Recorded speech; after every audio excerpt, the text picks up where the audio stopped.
And I'll tell you what, I do recommend anybody going and doing that program, but the biggest recommendation I have if they do your program is do it. Do it every day. Make a commitment to yourself and do it every day. Don't say you're going to do it or you're going to do it tomorrow or listen through it and not do the exercises. Do it, because that is a roadmap to success, to love, and to you. And it just takes some action. Yeah, and, people need to think about it. Lots of times people, they learn the process and they do it for a while and then they forget about it. But they need to think about taking responsibility for their own feelings, just like taking responsibility for a baby.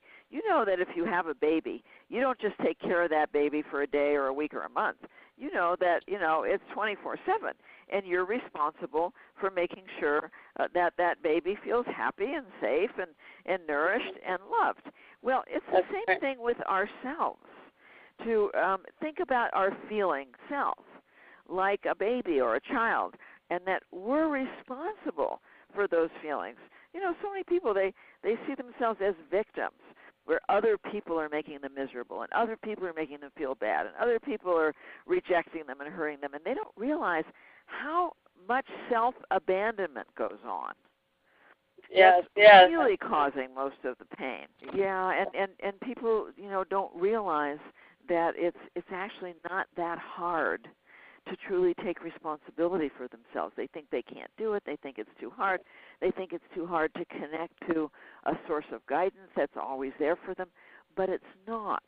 And there's a secret to it, which I would like to share. What you spoke about on Oprah? Yes. Please do.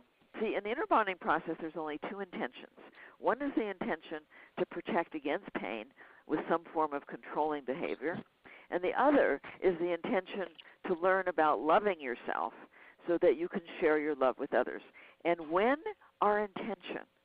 we consciously choose the intention to learn about what's loving to ourselves, what's in our own highest good, our heart opens, our mind opens, and this enables us to connect to the source of guidance that exists at a higher frequency than we do. When we are stuck in our minds trying to control, there's no way to connect to that source of wisdom. But when we consciously move into the intention to learn, we automatically connect with that source of wisdom. And that's when, if you ask a question like, well, what does it look like to take care of myself in this situation with somebody who's, being mean or yelling at me or whatever? What does it look like? What would I do if I wanted to be loving to myself? Then ideas will pop into your mind, images will pop into your mind from that universal source of love and wisdom when you're truly in that intention to learn. And people can learn to do it in an instant, like in 1 second, like somebody's treating you badly, and you remember, oh, I can learn about what's best for me in this moment. And you open to it, and there's the answers. They're right there for you. Yes. And, when we're trying so hard to love others without loving ourselves, then what we're really doing is we're trying to have control over getting other people to love us.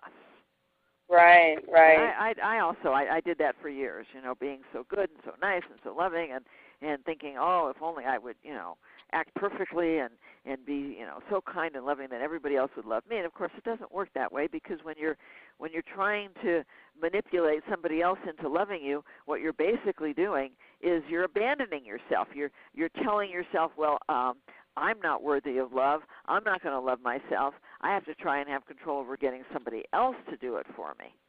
And so and then when that relationship breaks, you're devastated because you don't have what you considered love to be. Because even if my amazing love would, if for some reason the bad outweighed the good and we knew we had to part, we would be sad, yes, but we understand that it's okay. That's a very hard place in life to get to. That was not the easiest thing at all. No, but see, if you imagine that your feelings are like a child, and that you're in this relationship and you're handing that child over to your partner and making him or her responsible for your feelings, and then that person leaves, I mean, you're devastated.